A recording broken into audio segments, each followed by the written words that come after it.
अस्सलाम वालेकुम। उम्मीद करती हूँ सब खैरियत से होंगे। तो आज मैं आप लोगों के साथ शक्करपारा की रेसिपी शेयर कर रही हूँ। इतने मज़ेदार, खस्ता और क्रिस्पी बन के रेडी हो गए कि बस आप एक खाओगे ना तो इसे खाते चले जाओगे, ये मेरी गारंटी है। And the best part is कि इसे मैंने गेहूँ के आटे से बनाया है, तो ये हेल्दी भी है। तो चलिए शुरू करते हैं, बिस्मिल्लाह। तो सबसे पहले मैंने यहाँ पर एक परात में 2 कप ले लिया है गेहूं का आटा। इसे अच्छे से छान कर आपने ले लेना है। अगर वज़न में बताऊँ तो ये 250 ग्राम है। अभी इसे हम साइड पर करेंगे और दूसरी तैयारी करेंगे। तो यहाँ पर मैंने मिक्सी का छोटा वाला जार ले लिया है और इसमें मैं 3 ये जो बड़े वाले चम्मच आते हैं ना, उससे मेजर करके 3 बड़े चम्मच डाल रही हूँ सूजी। सूजी से ही वही वाला खस्ता और करारा सा मतलब क्रिस्पी वाला टेक्स्चर आएगा, तो सूजी आपने ज़रूर ऐड करनी है। सूजी डालने के बाद मैंने यहाँ पर आधा कप, आप मान के चले कि ये 6 बड़े चम्मच जितनी मैंने चीनी ऐड कर दी है, जो कि बिल्कुल परफेक्ट है। आप एक आध चम्मच कम ज़्यादा अपने टेस्ट के हिसाब से करना चाहते हैं तो एडजस्ट कर सकते हैं। अभी सूजी और चीनी को मैंने बिल्कुल पाउडर फॉर्म में, ये देखिए आप, पीस लिया है। तो इस तरह से इसका बिल्कुल पाउडर बना लेना है। और अभी हम इस पाउडर को ऐड कर देंगे हमारे गेहूं के आटे में। तो मैंने सारा पाउडर ऐड कर दिया है और इसके बाद हम थोड़ा सा नमक भी ऐड करेंगे। बस 1 से 2 चुटकी आपने नमक ऐड करना है। उससे क्या होगा ना कि ये जो जब भी हम कोई मीठी चीज़ बनाते हैं और उसमें नमक ऐड करते हैं, चाहे वो केक हो या कोई भी चीज़, तो मीठे का स्वाद ना बहुत एनहांस हो जाता है। अब सारे ड्राई इंग्रेडिएंट्स को मैंने हाथों से इस तरह से अच्छे से मिक्स कर दिया है। अब जो इंग्रेडिएंट आएगा ना, उसी की वजह से हमारे जो शक्करपारे हैं वो बिल्कुल रेडीमेड से भी बिल्कुल अच्छे बनेंगे, बेहतर बनेंगे और तो और बहुत खस्ता बनेंगे। वो है घी। तो यहाँ पर मैंने घी को मेल्ट कर लिया था। 1/4 कप जितना जमा हुआ घी को मैंने कढ़ाई में मेल्ट किया और ये अभी आपके सामने मैंने 3 बड़े चम्मच जितना घी डाला है। अब बस मैं थोड़ा थोड़ा सा डालती जाऊंगी। मैंने जैसे आपको चम्मच दिखाया, मैंने उसी चम्मच से मेजर करके, जो कि हम सभी के घर में उस तरह की चम्मच होती है, तो मैंने 3 बड़े चम्मच डाले और मिक्स किया। अभी जो घी की क्वांटिटी है वो आपने अच्छे से लेवल करके डालनी है। कम भी नहीं डालनी है, ज़्यादा भी नहीं डालनी है। कम ज़्यादा करने से ना जो रेसिपी है वो ख़राब हो सकती है, तो इस बात का आपने ध्यान देना है। तो मैंने 3 चम्मच डाले, बाद में देखा तो आटा बंध नहीं रहा था, तो फिर अब मैं और थोड़ा डालूंगी। जैसे ही आटा बंधना शुरू हो जाएगा ना, मज़े का अच्छे से बन जाएगा, तो आपने समझ जाना है कि मोइन बहुत अच्छे से लगा है और ये बिल्कुल परफेक्ट है हमारे शक्करपारे के लिए। तो मैंने 1 चम्मच और ऐड किया और फिर मैंने दोबारा से 1 चम्मच ऐड किया था। तो मैंने टोटल 6 टेबलस्पून भरकर ये घी ऐड किया था, मेल्ट किया हुआ, पिघला हुआ। तो उससे ये बिल्कुल परफेक्ट टेक्सचर आ गया। जैसे आपने देखा, मज़े का इसका लम्स सब बन रहा है। तो बस अब ये रेडी है, हमारा मोइन अच्छे से लग गया है। अब हल्का हल्का सा पानी डालकर आपने इसका आटा लगा लेना है। आटा अच्छे से स्टिफ साइड पे रखना है, सॉफ्ट वगैरह नहीं करना है इसे। मैं आपको आगे दिखाऊंगी कि आटा किस तरह से होना चाहिए। तो बिल्कुल हल्का हल्का सा पानी, लगभग आधे कप के करीब इसमें पानी लग गया था इस आटे में। और इसी तरह से अपने आटा लगा लेना है।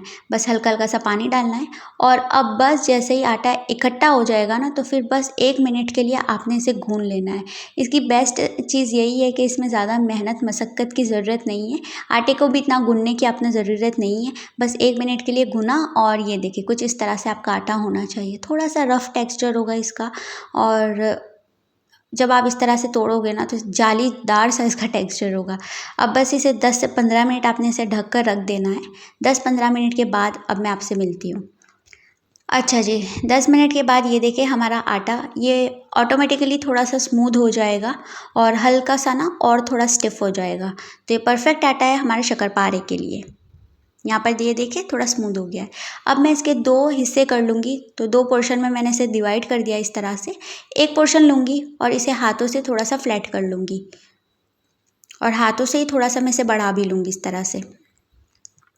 हल्का सा बढ़ाने के बाद मैं इसको रोलर से, मतलब कि बेलन से, इस तरह से बेल लूँगी। सही में इतने मज़े के बनते हैं ये शक्करपारे। आपको ये रेसिपी बिल्कुल ज़रूर से ट्राई करनी चाहिए। इंशाल्लाह आप बिल्कुल भी डिसअपॉइंट नहीं होगे, आपको बहुत पसंद आएगी। इनफैक्ट बच्चे भी बहुत पसंद करेंगे, इतने मज़े के बनते हैं ये शक्करपारे। अच्छा, तो ये आप देख सकते हो मैंने रोटी को बढ़ा लिया है और आगे मैं आपको बताऊँगी कि आपको इसकी थिकनेस कितनी रखनी है। तो अभी जो साइड से जो रफ एजेस है उसको हम इस तरह से कट कर लेंगे, ताकि ये बिल्कुल परफेक्ट शेप में हम इसे आगे कट कर सकें। और अभी आप यहाँ पर इसकी थिकनेस चेक करें, इसकी मोटाई चेक करें। ये मैंने आधा इंच जितनी इसकी मोटाई रखी है, तो ये बिल्कुल परफेक्ट है। जब हम इसे फ्राई करेंगे ना, तो ये थोड़ी सी ना डबल सी हो जाती है, मतलब जो इसकी थिकनेस है वो फूल जाते हैं शक्करपारे बेसिकली। अब बस इसको छोटे छोटे स्क्वायर्स में मैं इस तरह से कट कर लूँगी। तो आपकी मर्ज़ी, आप जिस तरह से इसकी साइज़ रखना चाहिए, जो स्टैंडर्ड साइज़ आती है ना शक्करपारे की, जैसे कि हम बाहर से लेते हैं, उसी तरह से मैंने इसको कट किया है।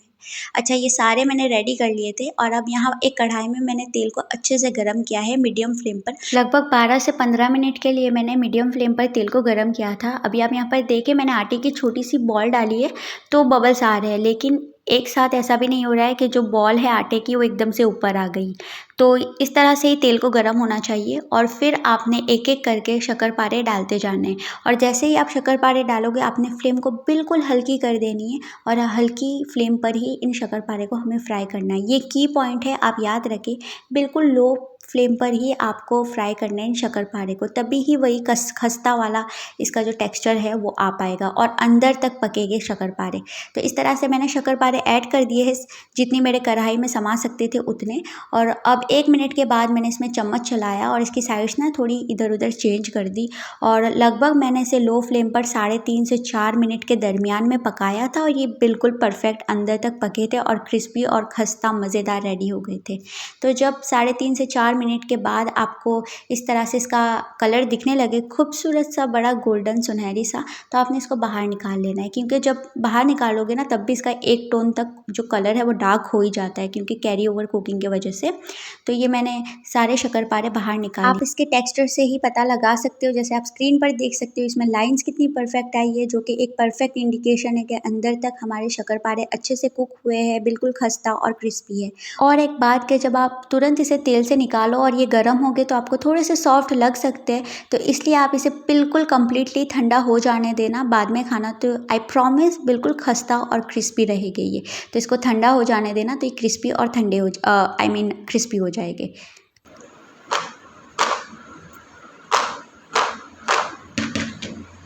आई होप आपको आज की रेसिपी अच्छी लगी होगी। प्लीज़ लाइक करें वीडियो को और सब्सक्राइब भी करें, और अगर आप ट्राई करते हो इस रेसिपी को तो मुझे अपनी फीडबैक ज़रूर दें। अल्लाह हाफ़िज़, टेक केयर।